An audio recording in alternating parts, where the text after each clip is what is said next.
Hey everyone, this is Corey with Stafford's EDC. I apologize for the weird setup here as we are currently dog sitting, something you're probably used to hearing at a different house I have not recorded at before, and this is kind of the best situation that I can come up with here. So you're currently on a like a cooking cookbook stand, so I'm standing behind the phone, reaching out in front of it, and it's a really weird angle, so chances are I'm going to be handling these knives from over here on the side, showing them off like this, and then moving on to the next one.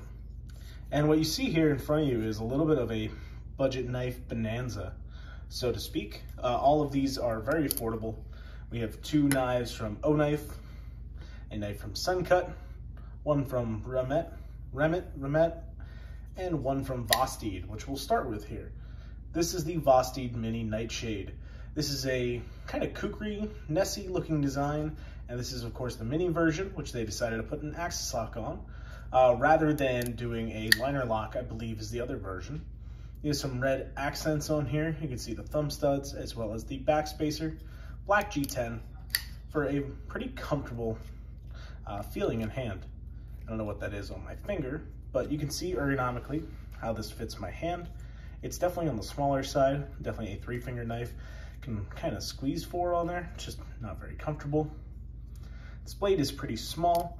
I'm not sure the exact measurements, but you're probably looking at like 2 3/4 at its longest point from the top of the handle. This thing does fire out thanks to the very short distance this thumb stud travels. Typically you'd be seeing the thumb stud, rather than being here, would be positioned say back there on another knife like the Remet. To show that off, you can see how much longer that path is for the thumb stud, just how far it travels, versus the thumb stud on here does not travel quite as far. So this thing fires right out and is a really neat little knife. You have quite thin blade stock, which you can see there, which comes to a pretty thin edge. It's honestly tough to show off the thinness of this. So it is a very good slicer. The ergos are solid enough for being a small knife, and its design actually lends some really nice power cutting right in the base here, because everything's kind of funneled in right near where that choil is. So it makes for an excellent slicer, though the short blade does kind of let it down in that department, and you can flick off the grind if you'd rather that than use the thumb studs. Now I briefly just showed this knife, but this is from Remet, and I forget the exact name of this knife. I will put it in the title or in the description somewhere. But when I first saw this, I thought, great, this looks like an absolute piece of junk. Look at the texturing on the plastic handle. This pocket clip is okay. And then I handled it and was like, this thing's actually pretty good. Now, what makes this so interesting is that it's like a $20 knife on Amazon, and it's the only place you can buy these. They don't sell Remet or Remet knives anywhere other than Amazon, not that I can find. And this thing is actually really nicely done.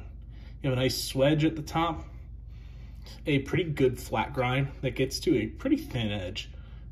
Not super easy to show off there, but it does get pretty thin. This texturing does allow for some kind of a grip on here. All this, it's not even like, I don't know if it's RFN or GFN or what, but it is plastic. The pocket clip is recessed with recessed screws. Though it's not quite deep carry, it does remind me a lot of like a Spyderco replacement clip, almost. And the ergos are pretty good. You can see how this fits my hand here, just enough room for all 4 of my fingers.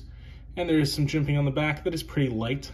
It's not very aggressive, but it's right where your thumb lands, so you can get right behind these cuts with no real issue.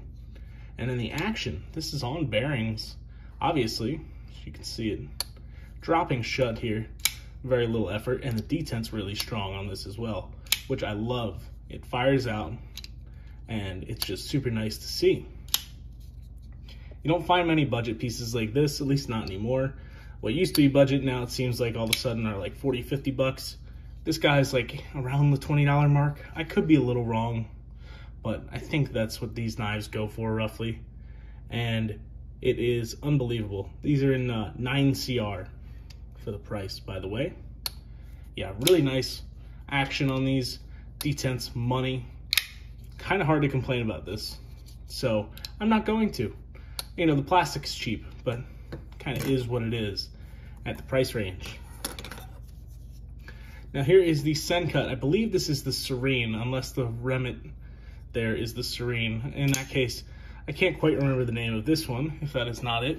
But this is a flipper, sorry, as I hit some dishes. This is a flipper thumb stud button lock.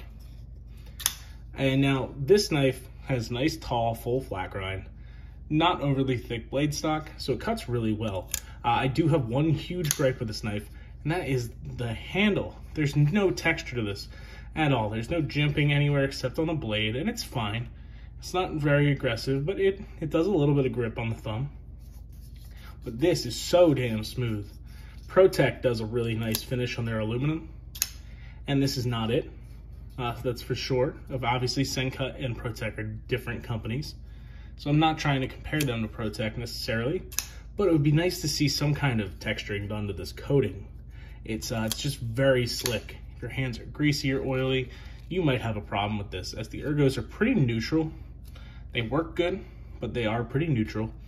So it's not gonna instill a lot of confidence in you holding this in a wet environment, I wouldn't think.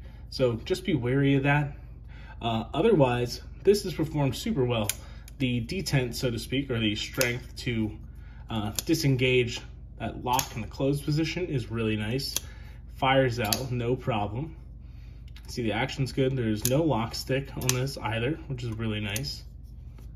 So overall, really impressive from Sencut. I think these are like 55 bucks.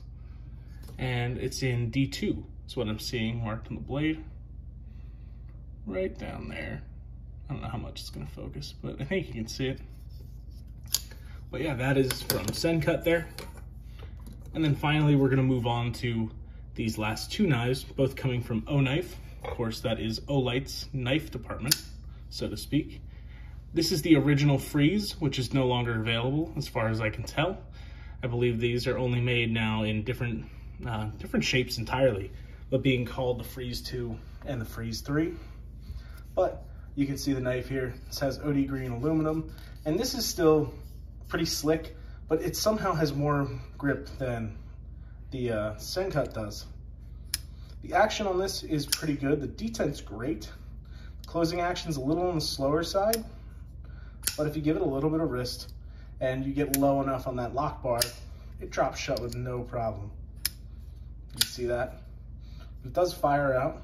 Ergos are just enough room for my large size hands. Nice little thumb ramp going on right there with jimping that's actually half decent, especially for sliding up on the blade. This will stop you from doing that. And you do kind of have an area you can choke up to, but I wouldn't do that with the edge termination right there. But you can see this is a pretty reasonably sized knife. Fits pretty good in the hand, and it cuts pretty well. What it looks like is a hollow grind, but it's not. This is a flat grind, and it does not get tremendously thin either. It gets pretty thin, but flat grinds that are not the full height of the blade, especially on a blade that is not all that wide from edge to spine, is something that would be nice to see a little more like a hollow grind or something done, or a taller flat grind. They certainly had no reason to keep the flat on there at all. They could have carried that all the way up and it would have looked just as good and cut a lot better as well. But that is the Freeze, which you can see right there on the blade. Make sure you don't know, or make sure you don't forget what model your knife is. Speaking of which, a name that's probably easy and hard to forget, this is the O-Knife Chital. I'm not sure how you say it. It's C-H-I-T-A-L. And you can see it kind of has a little bit of an upswept blade, flipper only, black everything with some blue highlights being your screws there in the pivot. Other than that, everything else is black. This one is certainly more ready to drop as soon as you press on that lock bar. Shake it shut the rest of the way. As I missed the flip there. D10 is good on this guy. Fires out there nicely. And this one was interesting to use because of that slightly upswept tip. Now, I don't have a large affinity for upswept tips like this, Persian blades, whatever you want to call them, but this one's pretty subtle. It doesn't really go past the spine. It just dips back to the height of the spine originally before that curve kind of starts to begin. Hope you can kind of see that there, that it doesn't really surpass the original point here of the spine. And I'll show you the name of this one too as I flip it around. Yeah, Chital, Chital. I'm not sure. But this one was pretty ergonomic, all things considered.